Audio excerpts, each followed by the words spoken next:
Hi guys, and welcome back to another Show on the Buffalo video. I hope you've all been well. Now today I am covering a deck that I just took the first place at locals with in a 4-round tournament. I went 4-0 undefeated, and this deck is incredible. Now I was looking for the list that Ross called for and took to Worlds, and I just couldn't find it for the life of me. But the list really intrigued me, and I only ever watched it live. I didn't rewatch it back or anything like that because I didn't have time. So I just went off memory of what I remember like seeing when he played live on stream, and I just thought, give it a crack myself and just see how it goes, because it was a really intriguing list, and I was like, it is a good deck, and I was like, why not give it a go? So I'm going to go into counts and things that you could cut for other things, but this list for my locals did absolutely perfectly. So I played against 2 Mew VMAX and then Arcantel in the finals. I played a Fire and Psychic Toolbox deck in the first round, I think it was. So we'll go into the counts. From what I remember seeing of Ross's list, I was under the impression that he played 2 Snorlax and no Zigzagoon. However, Zigzagoon helps with like so much math. It's kind of like a no-brainer to me in a deck where you play 4 scoop up nets. Ideally, you want to be using scoop up nets to reset like Shady Dealings and Teleon or the Drizzile and things like that. But worst case comes to worst, you can even use Zigzagoon just in the odd scenarios where it just helps out with a lot of math. So I was like, I'll play it. Why not? I chose to use Tool Scrapper in my list because Arcantel again presents a problem in regards to the fact that they usually play 2 big charms, and that's 2 310 Pokemon that are just really difficult to deal with. So I thought, rather than trying to hit the combination of Radiant Charizard Choice Spells, Arcantel Quick Shooting, which is 310 with the Zigzagoon, I was just like, it makes a lot more sense to actually just find space for a Tool Scrapper. And, if you want more consistency and you don't expect a lot of Arcantel at your locals, you could cut this for another rare candy. And subsequently, I would also say that 4 Drizzile is probably a bit overkill. Now, the consistency level in this deck was insane, and having the 4 Drizziles was amazing, but there was a late game against Arcantel where I just found that there was a Drizzile left in my deck for quite a long time that was just going unused because I'd gone straight in with what my game plan of this deck is basically turn 2, as in your own turn 2, Aqua Bulleting to put on the pressure with the Shady Dealings and Teleon to force them to take prize cards, and also putting damage on the board, which again helps out of Radiant Charizard's math. So that was my aim, and it's also the reason why I ran 2 Raihan, for that same reason, that even if I attached an energy to a Sobble on the bench and then the boss KO'd in that Sobble for whatever reason, then I would literally attach to another Sobble, then Raihan to it, and search whichever piece, either the Evolution Incense or the rare candy that I was missing. So that was the idea behind that, and it worked every time. I was always straight out the gate attacking with Aqua Bullet, like straight away. This deck was like, it was so fast and had so much pressure despite being 1 prize card attackers.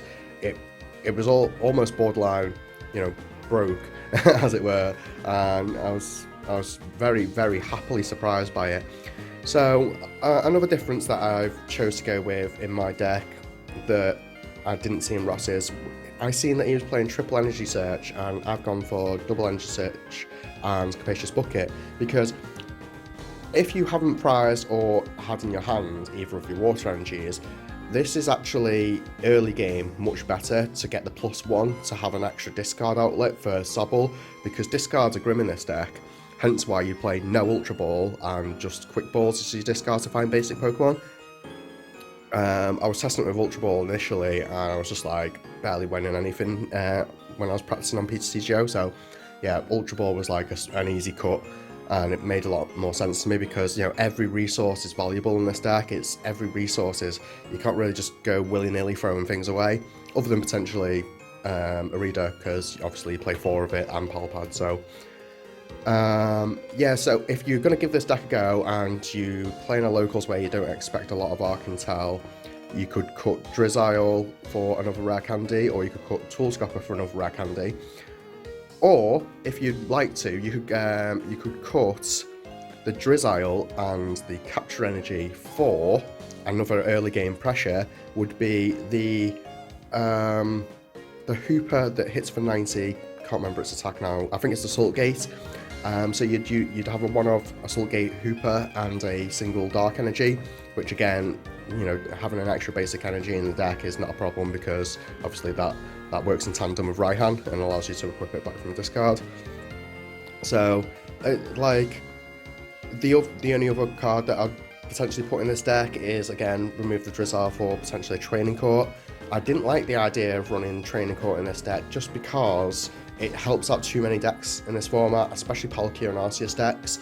You know, having them being able to recycle more and more resources just makes that deck even more difficult to beat. So I thought, you know, I'll just play a stadium that actually only helps me, and, you know, I never have to put it in play. Path to Peak is not an issue for this deck at all. Like, when I'm going to be attacking with Radiant Charizard, it's probably the turn that I'm putting Magma Basin into play to get rid of Path to the Peak anyway. So it just made a lot more sense to me to have that as my count. The 1 Twin Energy is necessary because the moment your opponent goes down to 2 prize cards, you can Radiant Charizard straight away. I actually, in one of my games, I think against Mew VMAX, they took 1 prize off me, and I had the Raihan, and I'd already attached to the Radiant Charizard, and the previous turn, and then I Raihan for the Twin Energy, and just launched an attack with the Choice Belt for 280 out of nowhere, and it was insane. So, like, that's the reason why you play a single Twin Energy. If you really fancy it, you could even cut the Capture Energy for another Twin Energy. There's also that. As for the rest of the counts, some people may be confused by the fact that I've gone for 4 Evolution Incense and only 3 Level Ball, when it's usually the other way around.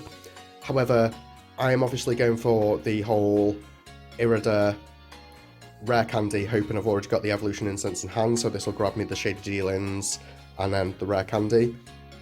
All I need from there is obviously the Raihan, or had I attached the previous turn, an energy in hand, which obviously you can get from Shady Dealings running the NG searches and the Capacious Bucket. The one-off Hisuian Heavy Ball, I never played it once to find Charizard. I never prized Charizard once, so that's good. But I did use it against Darkintel in the finals to grab my Snorlax at the prizes, and then scoop up Nectar Sobble, play a bunch of other Sobbles with a reader, searching Sobble Level Ball, searching Sobble. So I basically had my table set up from my initial first turn, which is second turn of the game. It was actually incredible how fast this sets up and how much pressure it puts on. I can't quote that enough. And I do suggest that you all give this deck a go, because it is really, really fun more than anything as well. The fact that it's all single prize card attackers makes this deck like just so unimaginably fun. Like I couldn't push it any further. So I hope you all enjoy this deck list. I hope a lot of you give this deck a chance and give it a go. Feel free to take on those suggestions of cuts and whatnot based on the meta of your own locals, and let me know how it goes in the comment section. I've been Sean the Buffalo. I hope you've enjoyed this video, and peace out, guys.